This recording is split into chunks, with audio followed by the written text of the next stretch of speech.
Okay, looking at the function, it's a function that involves an expansion of the cosine x to the 6. I'd hate to be doing derivatives on this, by the way. But what I want to do is just talk about what I'm seeing over here.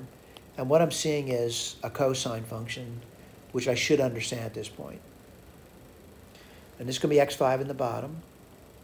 And you're going to get 1 minus that cosine, all right? Now let me remind you about the cosine function. The cosine of u is going to be 1 minus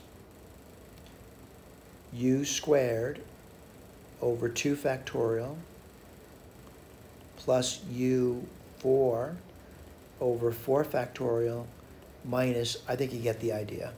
So let me write this down. We're going to get 1 minus, well, it's x6, right?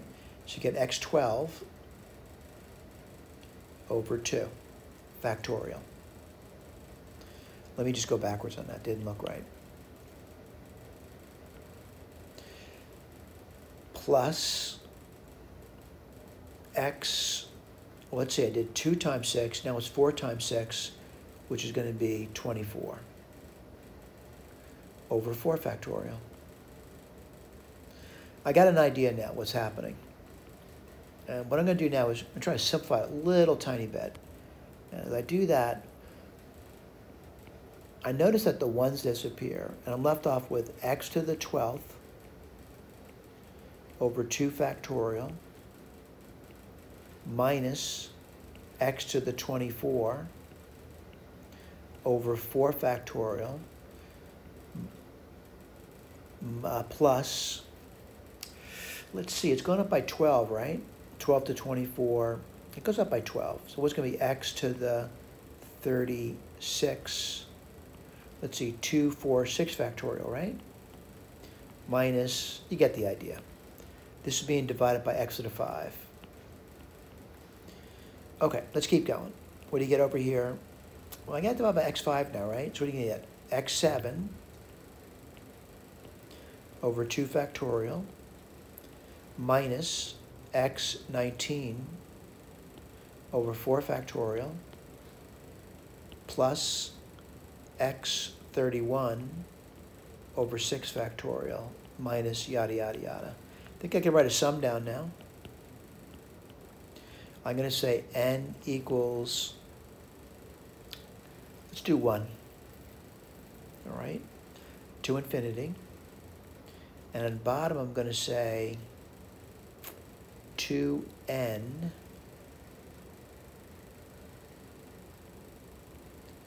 factorial. Let's see if we get the right thing. We get 2, then you get 4. Yeah, it looks pretty good.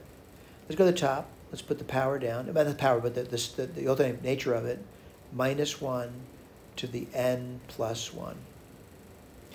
Now I got to do the power, and it's going to be x to some power. And one thing I know about it, 7 to 19, it's going up by 12. So I'm going to say 12n, right? But I want to get a 7 there. So that would have to be minus 5. Let me see if I get it. So 12n minus 5, if n is 1, I get 12 minus 5, which is 7.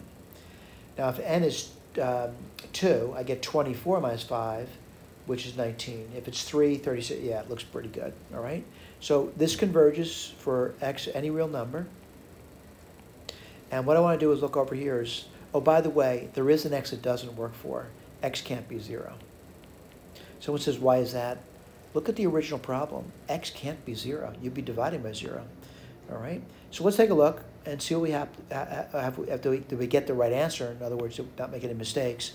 I noticed I started at 0. We'll change that too, by the way. And the reason I'll do that, I want to make sure when you're looking at a multiple choice exam, you're able to change things if you need to. That would be minus 1 to the n now. And then what do you got to do over here? Let's just be real careful about this over here. You get 12n plus 7. We need to start at 7, by the way. Let's see if that does it for me. 0 would give me 7. 1 would give me 19. 2 would give me 31. Works beautifully. What do you get on bottom? 2n plus 2 now.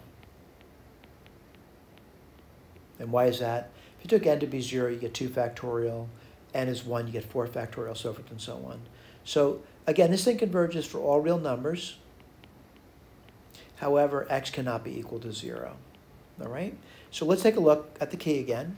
And I'm looking for where they centered it. I'm sorry, they started at 0. So let's see if they got that. Whoops, I didn't mean to do that.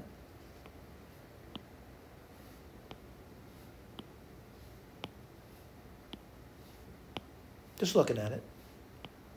And they got this over here, all right? Minus infinity to 0, 0 to infinity. They're excluding 0 from it. Thank you.